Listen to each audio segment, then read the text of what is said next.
नमस्कार विद्यार्थी मित्रांनो, मागील लेक्चरला आपण जनरल फाउंडेशन कोर्स GFC या विषयामध्ये लक्षात घ्या एकूण 4 प्रकरणे अभ्यासली.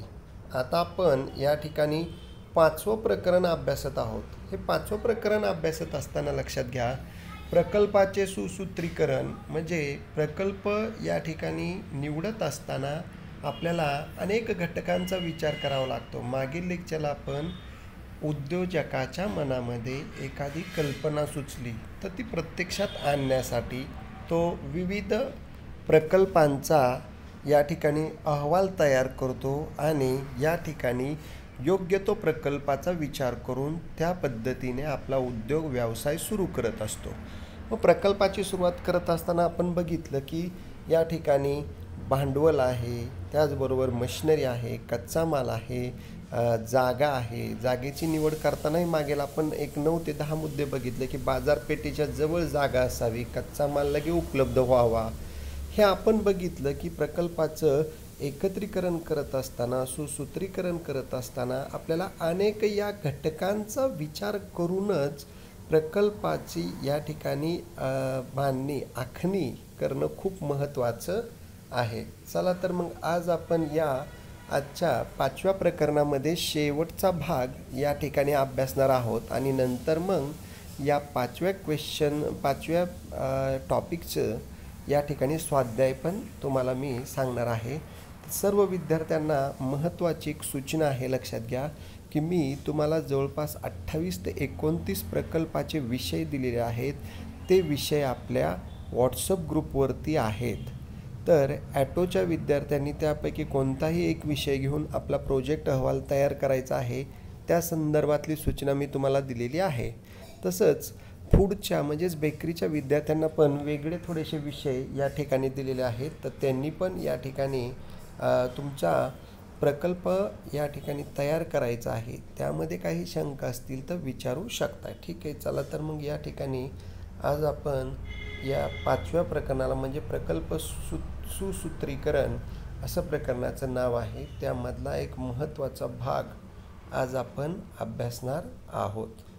विद्यार्थी मित्रांनो, मागील लेक्चरला आपण बघितलं नुसतं समविच्छेदन बिंदू आणि समविच्छेदन बिंदूची व्याख्या आपण मागील लेक्चरला बघितलेली आहे, लक्षात घ्या. तर समविच्छेदन बिंदू म्हणजे काय की ना नफा ना तोटा असा बिंदू होय, जिथे एकूण खर्च व मिळणारे उत्पन्न किंवा समान पातळीवर होतं त्याला म्हणायचं समविच्छेदन बिंदू. किंवा या ठिकाणी लक्षात घ्या की समविच्छेदन बिंदू हा महत्त्वाचा भाग या ठिकाणी गरजेचा आहे. की समविच्छेदन बिंदू म्हणजे कोणत्याही व्यावसायिक संस्थेतील उत्पादनाची अशी पातळी की जिच्यावर संस्थेचा एकूण विक्रीपासूनचे उत्पन्न आणि एकूण समान असतात आणि म्हणूनच व्यवसायाला नफाही होत नाही आणि तोटाही होत नाही. अशा बिंदूला समविच्छेदन बिंदू असे म्हणतात. तर या ठिकाणी खाली आता आपल्याला आलेख पण दिलेला आहे, त्याद्वारे आपण बघू. या ठिकाणी लक्ष द्या. सुरुवातीला समविच्छेदन बिंदू विश्लेषण. आलेखाद्वारे समविच्छेदन बिंदूचे आकलन लवकर स्पष्ट होते. व्यावसायिकाला एका दृष्टिक्षेपात स्थिर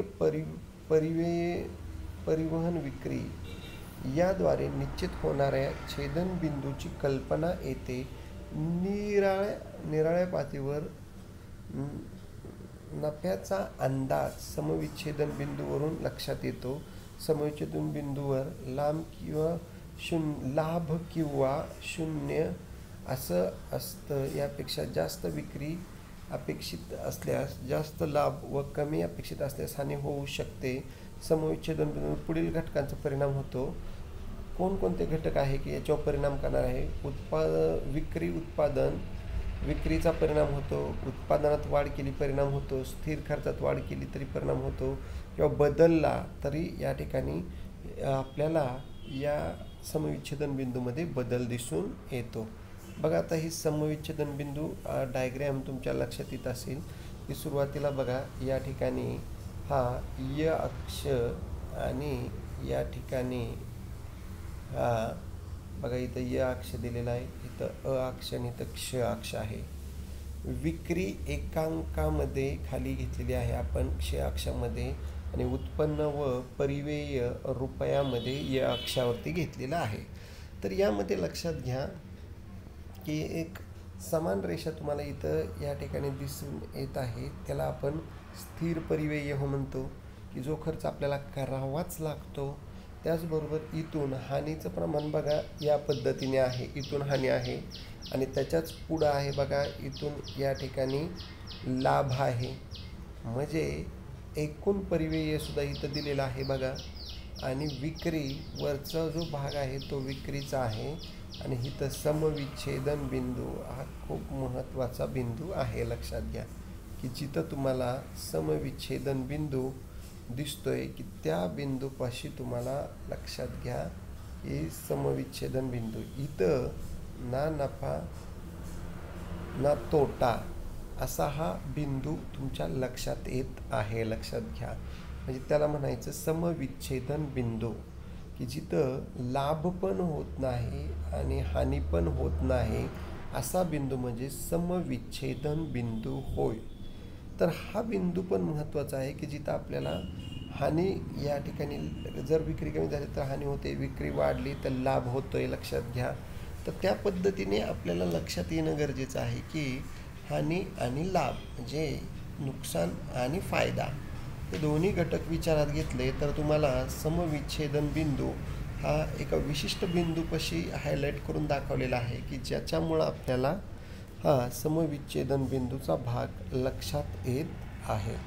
ठीक आहे, चला तर मग या ठिकाणी सर्व विद्यार्थ्यांनी ही डायग्रॅम परीक्षेमध्ये विचारली तरी तुम्हाला ती काढणं अपेक्षित आहे, आणि त्याद्वारे समविच्छेदन बिंदू म्हणजे जिथं ना नफा ना तोटा बिंदू असं म्हणतो आपण, तर तो बिंदूसुद्धा तुम्हाला दाखवणं गरजेचं आहे. ठीक आहे, तर या पद्धतीने आज आपण समविच्छेदन बिंदू त्याची डायग्रॅम बघितलेली आहे. आता आपण समविच्छेदन बिंदू या ठिकाणी का महत्त्वाचा आहे ते बघणार आहोत. लक्षात घ्या की समविच्छेदन बिंदूचं महत्त्व काय आहे. लक्षात घ्या, पहिला मुद्दा बघा आहे या ठिकाणी लाभदायक पर्यायांची निवड होते. म्हणजे समविच्छेदन बिंदू आपण जर या ठिकाणी अभ्यासाला घेतला तर जिथं आपल्याला लाभ आहे, फायदा आहे, अशाच आपण पर्यायांची निवड करत असतो, आणि त्याच्यामुळं आपल्याला लक्षात घ्या लाभ समजतो. त्याचबरोबर दुसरा मुद्दा बघा, बऱ्याच वेळा स्थिर व जल परिव्यय म्हणजे या ठिकाणी कमी जास्त होतो. म्हणजे आपल्याला स्थिर व परिव्यय खर्च हा कमी जास्त होत असतो. हे लक्षात आणण्यासाठी समविच्छेदन बिंदूच खूप महत्त्वाचा आहे. त्या समविच्छेदन बिंदूद्वारेच आपल्याला ते लक्षात येतं. आता तिसरा बघा, अपेक्षित लाभासाठी आवश्यक विक्रीचा अंदाज ठरतो. म्हणजे लक्षात घ्या की आपल्याला विक्रीचा अंदाज ठरवायचा असेल तरी या ठिकाणी विक्री वाढली किती लाभ होणार आहे, किती प्रमाणात लाभ होऊ शकतो, हे या ठिकाणी बघण्यासाठी अभ्यासण्यासाठी आपल्याला समविच्छेदन बिंदूच खूप महत्त्वाचा आहे. त्यानंतर चौथं बघा, या बिंदूच्या साहाय्याने व्यवसायात जास्तीत जास्त नफा प्राप्त करता येतो. लक्षात घ्या, म्हणजे समविच्छेदन बिंदूद्वारे आपल्याला जास्तीत जास्त लाभ नफा हा मिळू शकतो. म्हणून आपण प्रत्येक व्यावसायिकाने, उद्योजकाने, व्यापाऱ्याने समविच्छेदन बिंदू तयार करणं गरजेचं आहे. किंवा ना नफा ना तोटा म्हणजे किती खर्च केल्यानंतर आपल्याला समविच्छेदन बिंदू एक्झॅक्टली पॉईंट तो शोधून काढणं गरजेचं आहे. त्यानंतर पाचवं बघा, समविच्छेदन बिंदू हा व्यवसायाची सुरक्षित सीमा निश्चित करतो. लक्षात घ्या, म्हणजे व्यवसायाची सीमारक्षा जी आहे या ठिकाणी ती जर निश्चित करायची असेल तर आपल्याला समविच्छेदन बिंदूची या ठिकाणी सुरक्षित सीमा निश्चित करता येते. त्यामुळं समविच्छेदन बिंदू आणि जे काय घटक आहेत त्याचाही अभ्यास या ठिकाणी व्यावसायिकाने करणं गरजेचं आहे, आणि त्याद्वारे आपल्याला समविच्छेदन बिंदूद्वारे व्यवसायाची सुरक्षित सीमा अशी निश्चित करता येते की ज्याचा वापर करून आपण व्यवसाय चांगल्या प्रकारे करू शकतो. त्यानंतर सहावं बघा, बाजारपेठेतील तेजी मंदीचा दुष्परिणामापासून आपले संरक्षण होते. म्हणजे या ठिकाणी लक्षात घ्या, समविच्छेदन बिंदूचा जर विचार केला आपण तर बाजारपेठेमध्ये जर समजा तेजी आली किंवा मंदी आली तर त्याचा दुष्परिणाम आपल्या व्यवसायावरती होत नाही. आपला व्यवसाय सुरक्षित आपण या ठिकाणी विचारात करू शकतो, कारण समविच्छेदन बिंदू आपण या ठिकाणी तयार केलेला असतो की ज्याचा वापर करून आपण व्यवसाय खूप छान प्रकारे या ठिकाणी डेव्हलप करून आपला जो काही बिंदू फायदा आहे तो आपल्याला मिळत असतो. तर अशा प्रकारे विद्यार्थी मित्रांनो, समविच्छेदन बिंदूचं महत्त्व हे 6 मुद्द्यांच्या आधारे आपण बघितलेलं आहे. आता त्याच्याच पुढं जरा थोडासा वेगळा भाग म्हणजे समविच्छेदन बिंदू तुम्हाला परीक्षेमध्ये विचारला तर समविच्छेदन बिंदू म्हणजे काय, व्याख्येद्वारे स्पष्ट करा. तुम्हाला समविच्छेदन बिंदूची व्याख्या म्हणजे ना पाना तोटा दर्शविणारा बिंदू म्हणजे समविच्छेदन बिंदू, त्याची आकृती आणि त्याचं महत्त्व याद्वारे तुम्ही विश्लेषण पण स्पष्ट करणं गरजेचं आहे. तुम्हाला या ठिकाणी टिपा लिहायला किंवा थोडक्यात उत्तरे लिहायला हा प्रश्न विचारला जातो. ठीक आहे. आज आपण त्याच्यात थोडंसं पुढं जाऊ आणि त्याच्या पुढचा एक वेगळा भाग या ठिकाणी आपण बघणार आहोत. चला तर मग आपण या ठिकाणी पुढचा एक वेगळा भाग आहे तो बघणार आहोत. बघा आता सुरुवातीला तुम्हाला इथं दिलेला आहे वेळ अनुसूचिया. बघा आता वेळ अनुसूचिया म्हणजेच काय, लक्षात घ्या की वेळ अनुसूचिया म्हणजे काय की व्यवसायाचा उद्देश हा वस्तू निर्मिती असतो. लक्षात घ्या. आणि वस्तूंची निर्मिती काय व केव्हा सुरू होईल व केव्हा संपवण्यात येईल याविषयी निश्चित आराखडा करणे आवश्यक असते. अनुसूचीयन म्हणजे उत्पादन कार्याचे वेळापत्रक निश्चित करणे होय. लक्षात घ्या. विक्रीची सुरुवात केव्हा करायची आणि केव्हा संपवायची याचं निश्चित असं वेळापत्रक म्हणजेच हे अनुसूचीयन. लक्षात घ्या. मग अनुसूचीयनमध्ये या ठिकाणी लक्षात घ्या त्याचे एकूण 2 विभागात विभागणी केलेली आहे. पहिला विभाग अ आकडा बघा, सर्वांगीण अनुसूचीयन किंवा सर्वांगीण अनुसूची. लक्षात घ्या. आता सर्वांगीण अनुसूची म्हणजे लक्षात घ्या कारखान्यात निर्माण करावयाच्या वस्तूंमध्ये अनेक भाग असतात तेव्हा अनुसूचनाचे कार्य बरेच गुंतागुंतीचे असते. उदाहरणार्थ टेलिव्हिजन असेल, मोटार किंवा स्कूटर उत्पादन करण्यासाठी किती लहान मोठे भाग उत्पादित करावे लागतात. आदेशित वस्तूंचे प्रदान योग्य वेळेत करणे शक्य व्हावे किंवा एका आठवडा किंवा एका महिन्यात मुदतीत वस्तूचे किती भाग कारखान्यात उपलब्ध होणार आहेत. लक्षात घ्या. याचं वेळापत्रक म्हणजेच सर्वांगीण अनुसूचीयन. लक्षात घ्या. एक गाडी तयार करायची असेल तर गाडीचे छोटे छोटे भाग अगोदर आपल्याला बनवावे लागतील आणि मग ती मोठी गाडी 4 व्हीलर 2 व्हीलर या ठिकाणी आपल्याला बनवता येणार आहे. तर त्याचं निश्चित असं वेळापत्रक म्हणजे सर्वांगीण अनुसूची. आणि दुसरं आहे बघा उत्पादन अनुसूची. आता उत्पादन अनुसूचीमध्ये लक्षात घ्या काय इथं महत्त्वाचं आहे.